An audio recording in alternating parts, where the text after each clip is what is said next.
আমরা সবাই সংঘবদ্ধভাবে এই নূতন ফর্ম সংগ্রহ করব এবং নূতন আমরা নবায়ন করব। এটা আমাদের মূল কাজ। যারা কে বৈধ ফর্ম বিতরণ করলো অবৈধ ফর্ম বিতরণ করলো আমাদের বিষয় না। আমরা বিএনপির লোক, আমরা ঈদের পরবর্তী সময় নির্ধারিত সময় আমরা সাংগঠনিকভাবে আমাদের উপজেলার বিভিন্ন উপজেলায় 6টি ইউনিয়ন রয়েছে, 6টি ইউনিয়নে আমরা ফর্ম বিতরণ করব। এইটা আমাদের মূল থিম এবং আজকের যে আলোচনা সভা।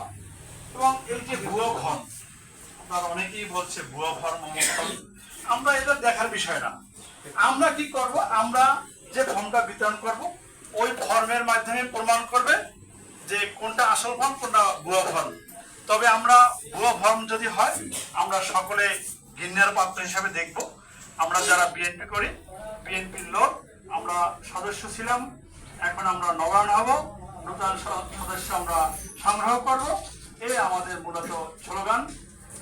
আমরা যেহেতু আমাদের কেন্দ্রীয় নেতাদের নির্দেশ অনুযায়ী, আমাদের দলীয় সিদ্ধান্ত অনুযায়ী আমাদের দলের কাজ চলবে।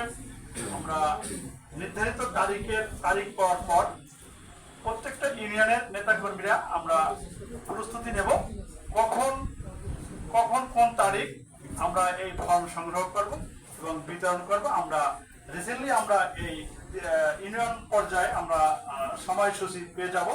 তবে মূলত আমাদের 6টি ইউনিয়ন, আমরা একদিনে 2টি ইউনিয়ন আমাদের মনে হয় কাভারেজ করলে আমাদের জন্য ভালো হবে। এটা আমার প্রস্তাব, ব্যক্তিগত প্রস্তাব, কিন্তু যে আমাদের যে কর্তৃপক্ষ যারা নেতা রয়েছেন তাদের মতামতের ভিত্তিতে আমরা সংঘবদ্ধভাবে কাজ করতে চাই। এই আশাবাদ ব্যক্ত করে আমি আমার বক্তব্য শেষ করছি। আল্লাহ হাফেজ।